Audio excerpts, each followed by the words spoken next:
सुप्रभात। हम आज माधवराव सप्रे की कहानी एक टोकरी भर मिट्टी देखेंगे।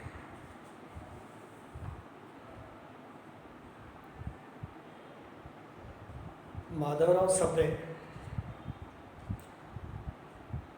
हिंदी के आरंभिक कहानीकारों में सुप्रसिद्ध अनुवादक एवं एक संपादक के रूप में माने जाते हैं।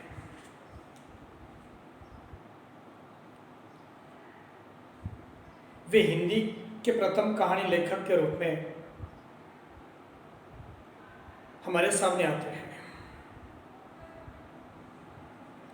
माधव सप्रे जी का जन्म सन 1871 में दमोह जिले के पथरिया गांव में हुआ था और उनकी पढ़ाई बिलासपुर के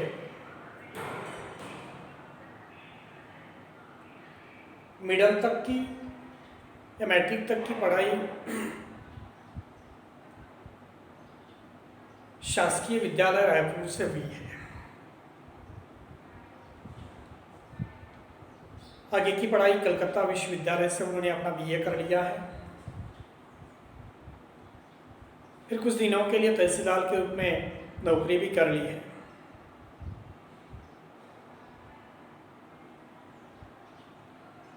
और वहीं बिलासपुर गांव के अंतर्गत रहकर उन्होंने छोटी से एक पत्रिका तक निकाली है। उसका नाम शायद छत्तीसगढ़ मित्र नामक मासिक पत्रिका रही है।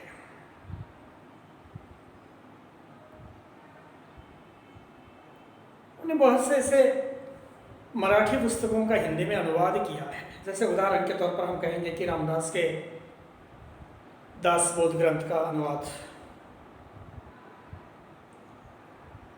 या लोकमान्य तिलक के गीता रहस्य नामक ग्रंथ का अनुवाद, और शायद उनकी हिंदी की पहली कहानी एक टोकरी भर मिट्टी का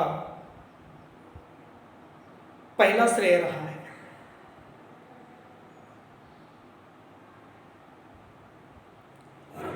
इस अल्प से परिचय के अंतर्गत कहा जाता है कि 1924 के अंतर्गत जो हिंदी साहित्य सम्मेलन देहरादून में हुआ था उसके वे सभापति रह चुके हैं। इस अल्प से परिचय के अंतर्गत कहानी भी वैसे ही अल्प सी है, बहुत छोटी है, बल्कि समस्या बहुत गहन है इस कहानी के अंतर्गत की। एक टोकरी भर मिट्टी पहली कहानी हिंदी की पहली कहानी सिद्ध जरूर हुई है, लेकिन इस कहानी के माध्यम से माधवराव सप्रे ने एक विधवा बुढ़िया के माध्यम से जमींदारों द्वारा गरीब जनता पर होने वाला अन्याय दर्शाया है। विधवा स्त्री की दयनीय अवस्था और नियति द्वारा उसके सभी पारिवारिक सदस्यों का निधन हो जाना उसकी दुर्दशा को व्यक्त करता है। जमींदार के द्वारा उसकी झोपड़ी पर उसके जबरदस्ती से कब्जा करना और झोपड़ी की एक टोकरी भर मिट्टी का उसके द्वारा न उठाना उसके अपराध की भावना को दर्शाता है।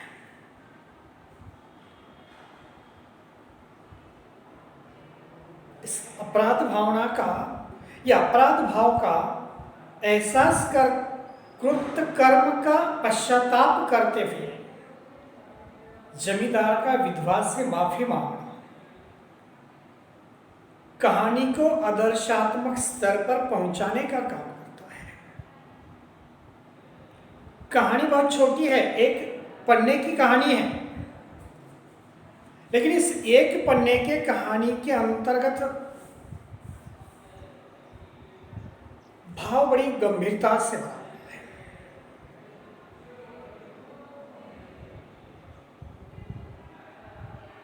कहानी का प्रारंभ ही लेखक ने, माधव सप्रे जी ने, इस तरह से किया है कि किसी श्रीमान जमींदार के महल के पास एक गरीब अनाथ विधवा की झोपड़ी थी। पहले ही पंक्ति में इस कहानी का भावार्थ हमें पता चलता है।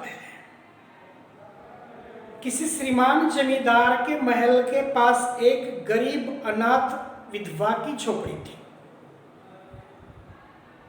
इस वाक्य के अंतर्गत एक तो गरीब है, ऊपर से विधवा है, और उसके ऊपर अनाथ है,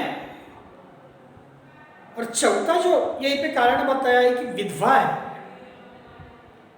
यानी चारों प्रकार की यातनाओं से त्रस्त ऐसी एक नारी की, एक बुढ़िया की झोपड़ी जमींदार के महल के पास बगल में है।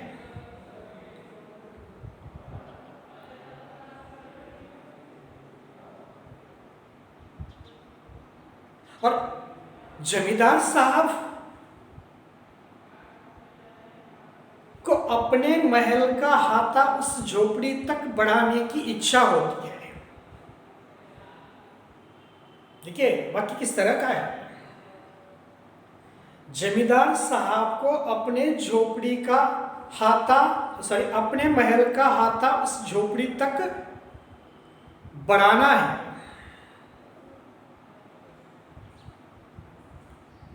यह उसकी इच्छा होती है कि उस बुढ़िया की झोपड़ी को भी हासिल करना है। उस विधवा को बहुत बार वो कहता है जमींदार, झोपड़ी हटाने के लिए बहुत बार, बहुत तेरा वो समझाने की कोशिश करता है। पर बात ऐसी है कि वह अभी कहने लगा है जमींदार, वो झोपड़ी किस जमाने में वहीं पे बैठी हुई है, या बुढ़िया वो वहीं पे किस जमाने में बैठी है, कुछ पता नहीं है। उस बेचारी बुढ़िया का प्रिय पति और एकलौता एक बेटा भी चल बसा है उसी झोपड़ी के अंदर।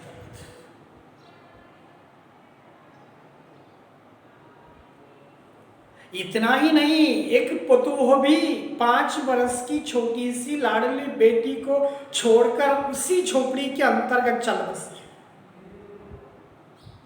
नियति है।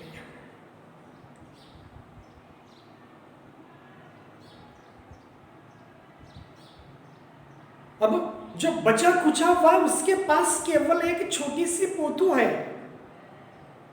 वह उसका वृद्धकाल के अंतर्गत का सहारा है। उसी सहारे को लेकर वो बुढ़िया उस कुटिया में रहती है।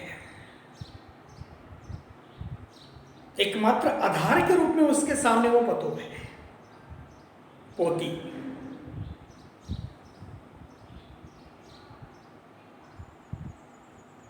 जब उस बुढ़िया को अपनी पूरी परिस्थिति की याद आ जाती है तो हमारे दुख के वो बुढ़िया फूट फूट कर रोने लगती है।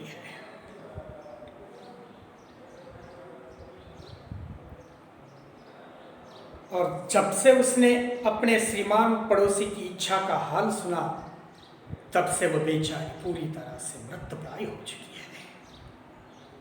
ने अपने पड़ोस वाले जमींदार महाशय की जो बात उसने सुनी है, तब से लेकर वह बेचारी इतनी परेशान हो चुकी है कि मरणासन्न अवस्था के अंतर्गत वह जीवन जीने लगी है कि मेरी कई सदियां इसके अंतर्गत चली गई है, मेरी कई पीढ़ियां इसके अंतर्गत चली गई है, और ऊपर से ये अब जो झोपड़ी मेरी बची खुची हुई है, ये जो मेरी पोती बची खुची हुई है, इसे भी हस्तगत करना चाहता है, इसे भी मटियामेट करना चाहता है, या इसी जगह पर वह अपना महल बनवाना चाहता है। इस बात को लेकर वो बुढ़िया परेशान हो जाती है।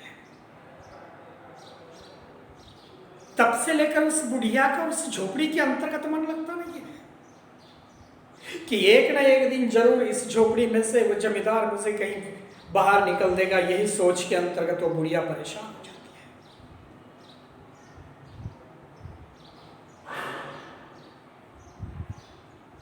वो यहां तक सोचती है कि बिना मरे वहां से वो निकलना चाहती है। उसे ये भी डर है कि मैं अगर ऐसी नहीं निकली तो मुझे शायद मेरे साथ मार काट कर विवाद वो जमींदार कर सकता है। खुद और खुद की पोती का जीव बचाने के लिए वो परेशान है।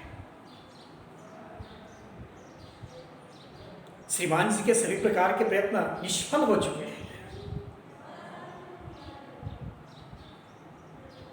तब से वह अपनी जमींदारी चाल चलने लगे हैं।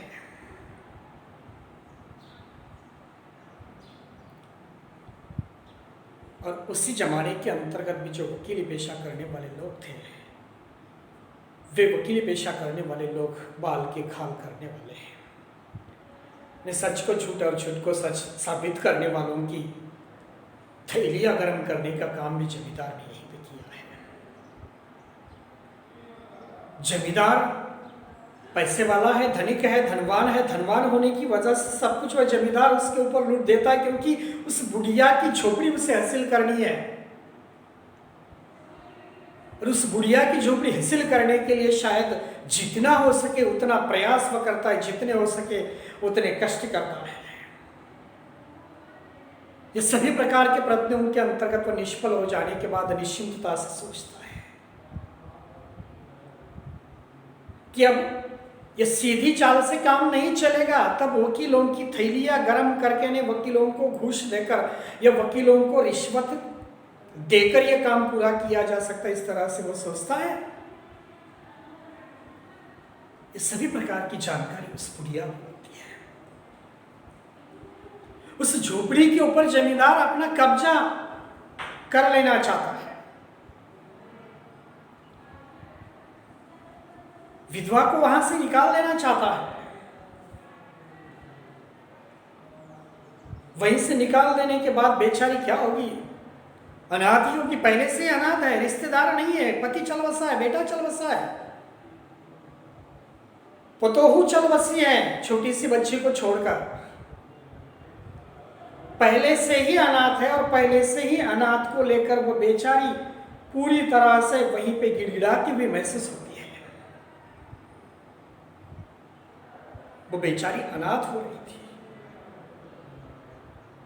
पास पड़ोस में कहीं जाकर वो रहने लगती है, लेकिन पास पड़ोस में रहने से भी उसका काम चलने वाला है।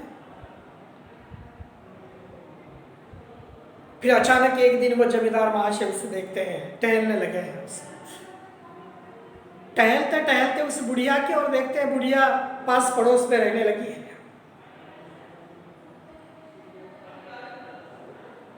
उतने में बेचारी वो टहलते हुए, उतने में वो बुढ़िया अपने हाथ में एक टोकरी लेकर वहीं पे उस अपने झोपड़ी के पास आ जाती है। उस बुढ़िया को देखकर इस महाशय जमींदार की आंखें पूरी तरह से लाल हो जाती हैं। वो इतना गर्म हो जाते हैं कि मानो पूरी तरह से उनकी आंखों में से खून निकलने लगा है, यहां तक वे पहुंचते हैं।